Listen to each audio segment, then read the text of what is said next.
A doctor makes $300,000 a year but spends almost all of it. A teacher makes far less, invests $500 a month for 30 years, and quietly becomes wealthy.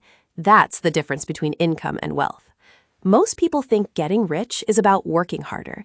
Usually, it's about maintaining a surplus long enough for compounding to work. Earn money, spend less than you earn, invest the difference, repeat for decades, and avoid major setbacks. The problem is that almost every force in modern life fights that process. Lifestyle inflation turns raises into bigger apartments and car payments. Credit card debt compounds against you faster than investments compound for you. Most people were never taught investing, taxes, or interest properly. Psychology matters too. Humans naturally choose short-term comfort over long-term gains. Then life interrupts. Layoffs, medical bills, divorce, emergencies. Wealth building needs consistency and time. Most people lose one piece of that chain before compounding ever gets powerful.